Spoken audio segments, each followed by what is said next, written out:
Мақтап, жағымды пікір жазғандар көп. Керемет билейді екенсіздер. Қандай жарасымды жұп.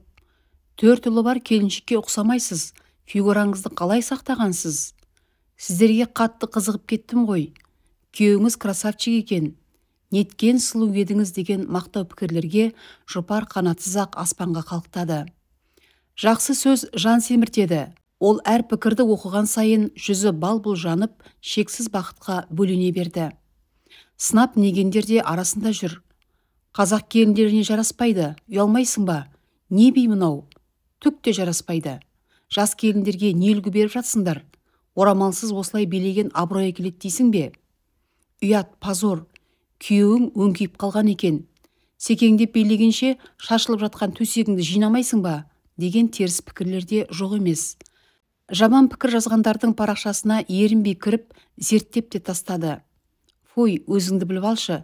Кетші бар менің парақшамнан деп жауап жазғысақ келді ондайларға. Бірақ батылы бармады. Жазып қайта өшіріп әлекке түсті әйтеуір. Мінекей, жұпардың инста әлемдегі жұлдызды жолы осылай бастау алды. Арадан апта өткенде мектеп бітіргелі өмірі хабарласпаған сыныптасы Индира бой көрсетті. Кездесейік деп жазып жіберіпті. Жұпар оны үйіне шақырды. Бұл уақытта парақшасындағы оқырманы 10 мыңға жуықтаған. Инста елінің қызыл кілемінде қошемет көрсетіп, олап шулаған қауыммен қалай қауышарын білмей, шақша басы шарадай болып отырған кез еді.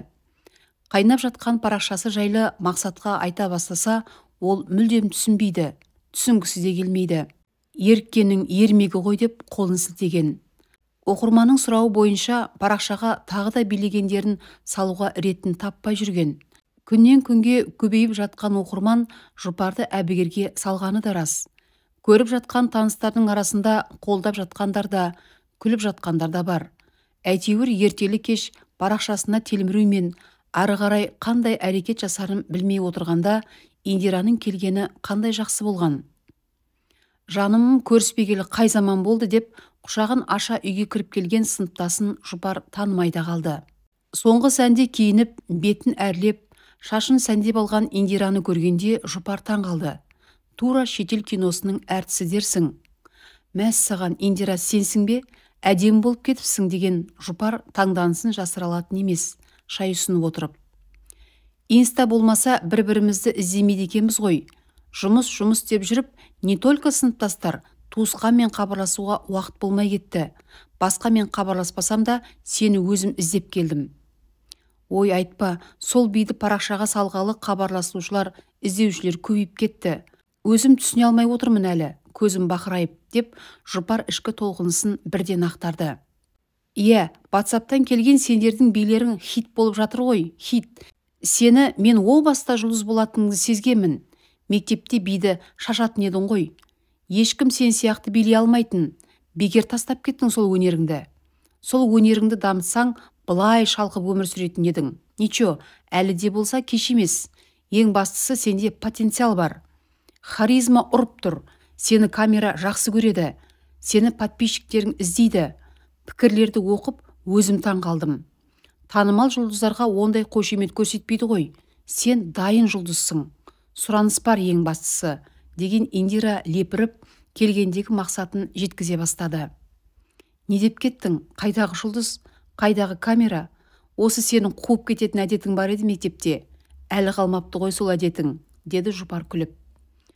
Қума болсам да, мен сол кездегі армандаған армандарыма түгел жеттім, шүкір, шүкір, шүкір. Инстаграм көп адамның өмірін өзгертті. Менің де өмірім өзгерді, шүкір. Сенің де парақшаң бар ма?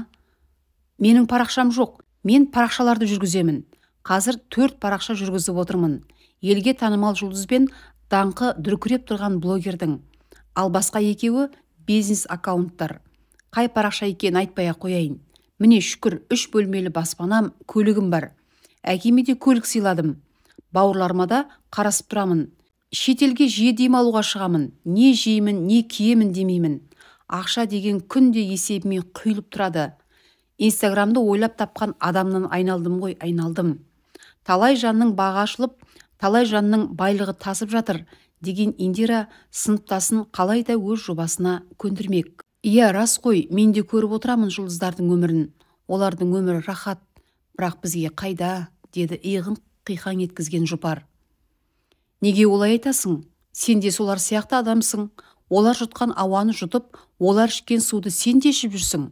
Тек оларда өзгелерден өзгешелеу қабілет, талант бар. Міне, сол талант сенде де бар. Сол талантыңды жарыққа шығару керек.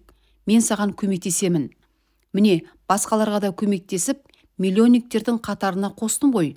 Сол арқылы олар миллиондар тауып, мен де еңбегімнің ақысын алып, шалқып жүрмін.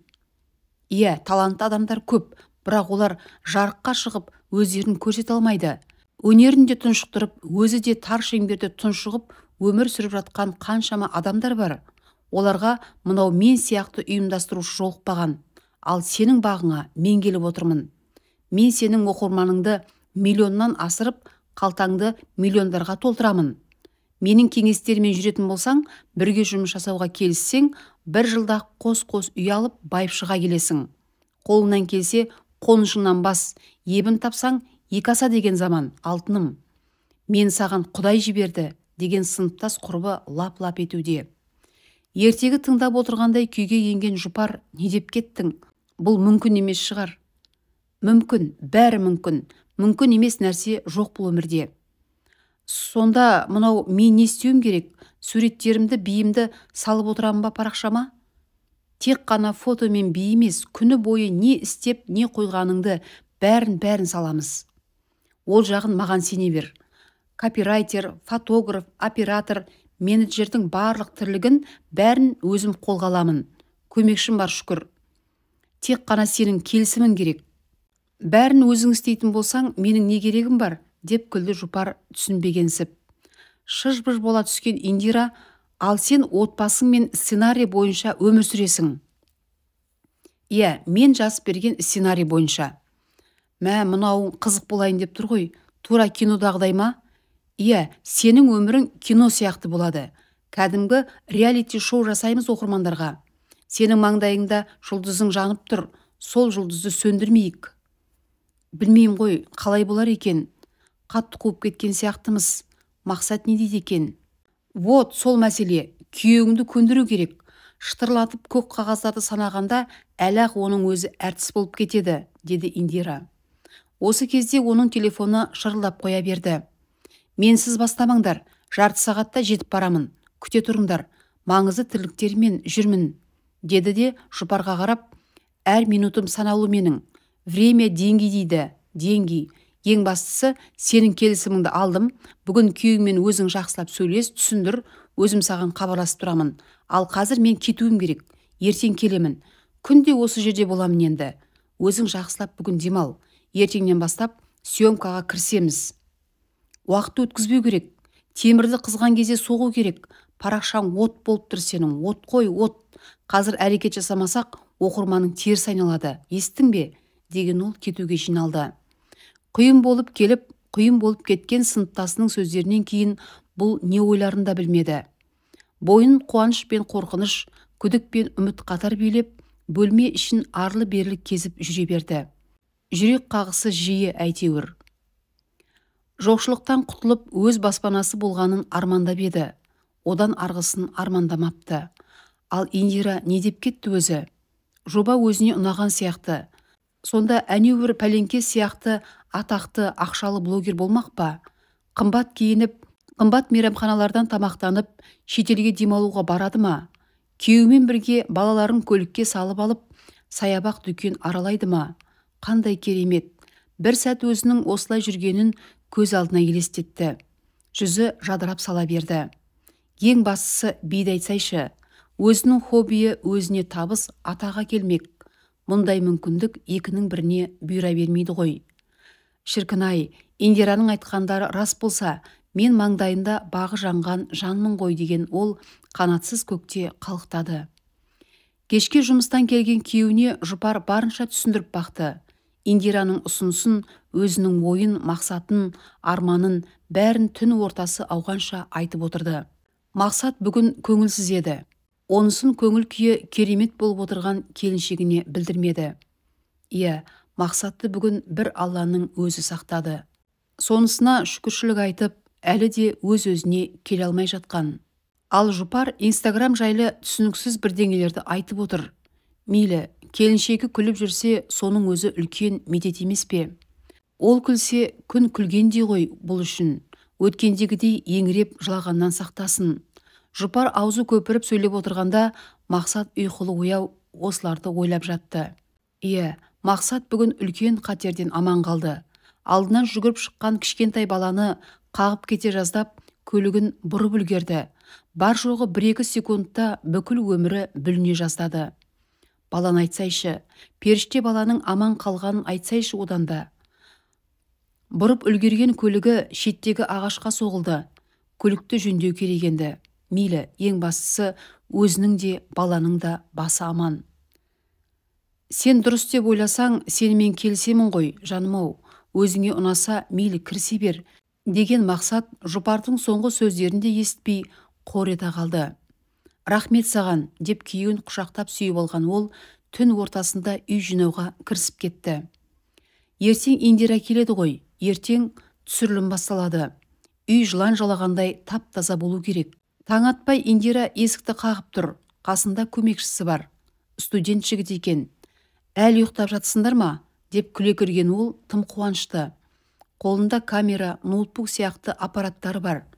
Басталды, таяқ жерге тасталды деген ол күйеуін көндірген жұпарға дән риза. Түнімен ұйықтамап едім, енді жаттым. Көзім ілініп кетіпті деп жұпар шай қоюға кірісті. Мақсат оларды көріп ұйқысы шайдай ашылды. Кешегі жұпардың сөздерін бірін түсінсе, бірін түсінбей қалғып жатқан еді. Дәл осылай болады деп пайымдамаған. Баса көктеп кіріп, камераны қосып, олай істе, бұлай жүр деп келіншегіне бұйыра сөйлеп отырған Индираны жақтырмаса да сыр алдырмады. Осындай түсінігі бар еркектерден айналасын ғой. Ато кейбіреулер келіспей өздеріне келіп жатқан бақтың бетін қайтарады. Тәжірибемде болды ғой. Мен оларды жұлдыз етіп шығаратын едім осы уақытқа дейін. Не болды ал? Әлі жүр олар түкке жармай, деген Индира Мақсаттың көңіліне көпшік құюды да ұмытпады. Мақсат онымен жағдай сұрасқаннан ары бармай жұмысына кетуге жиналды.